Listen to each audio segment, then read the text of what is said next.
swear, every time now, people are gonna be seeing me with a cup of coffee. Well, like I said earlier, this is just, it's in my blood. And so, hey, whenever you need to stay awake during the day, throughout the week. But welcome back to the channel, everybody. I'm glad to see you guys here spending a little bit of time with me.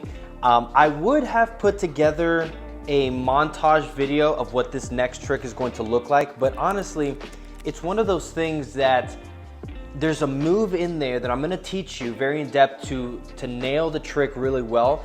But it's one of those tricks that when somebody asks me, hey, show me something, and I didn't have anything planned, or maybe I'm borrowing a deck, or I just did not have anything planned, this is one of the go-tos, only because they do everything. So I'm not gonna say it's a self-working trick.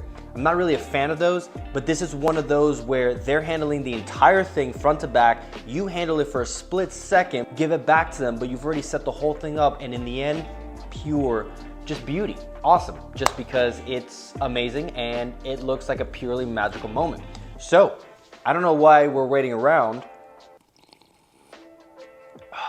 That's such a good cup of coffee. Today we're using the 1800 series, the blue bicycle deck. That's not the reason I got these tattoos, but love this deck. I don't think it's made anymore. Let's get straight into it. I can't stop. All right, so for starters, this deck is going in the tug case. This is how I do it front to back, word for word, as best as I can. If they ask me, hey, show me a trick, I don't take the cards out. You don't want to make it look like you had any part in manipulating the cards to your favor. What I do is I literally hand them the deck and they do everything. So you just have to walk them through the next steps I'm about to give you. So when they have the deck, I ask them, take the cards out and give a good thorough shuffle, right? So they'll shuffle it up. They can throw it at the wall, throw it at their dog. Now, you know what? That was a bad joke. Do not throw anything at your dog. Dogs are our best friends, and I love mine. All right, so keep shuffling the cards. This is pretty good. Now, again, be as hands-off as possible and give them clear directions, making it seem like they have free choice. Now at this point, I will ask them, hey, spread the deck upside down on a surface. So you will need some kind of table or surface to do this on. They're going to spread the cards. You're going to make it look like you're trying to memorize a pattern here. Now, before you move on to the next step, make sure that you have either a phone to take notes on or a pad and paper. You're essentially going to write down what they think is a prediction, but it's actually going to be one of these cards. I like to normally use their phone because now at this point, it's 100% borrowed. Well, this is their deck. It could be their deck. But if everything's 100% hands-off and it's not even your phone, there's really nothing to backtrack on. So now at this point, I'm spreading these cards a little bit. I'm really trying to make it look like I'm memorizing something, but all I really need is the top card of the deck. In this case, it's the bottom face up, but the King of Clubs, as they've shuffled it, they brought this one to the top themselves. So this is completely random. Now I'll ask them, square the deck up, never forgetting the King of Clubs. When they square this up, still in their hands, now what you're gonna ask them is to deal as many cards as they want into your dominant hand. The hand that you hold the deck with, that's where you want the cards in. So I do it with my left. If you hold them with your right, then use the right. Now I'll ask them, deal as many cards as you want and you stop whenever you want. Now, if they are that typical heckler or that person that is just a know-it-all smart aleck and they decide to just stop at one card, you have a beautiful little miracle right there. It kind of goes back on them because they've shuffled the entire deck. You wrote a prediction and the first card is that prediction, okay? So that is best case scenario. I always love when that happens, but it doesn't happen too often. The normal person is going to start dealing down cards, and again, they really can go to whenever they want. So let's just say about 30 cards. Now at this point, you want to re-emphasize what just happened. Let them know that they shuffled the cards, they spread it out, you wrote something down, but they had control over the deck the entire time. Everything's been their free choice, but they decided to stop at this card. Now I'll ask them, are you sure you would like to stop at this one? I'm getting in a position where it looks like I'm about to peel the top card off, but I'm actually grabbing with my middle finger the King of Clubs because this is what you need to reveal to them.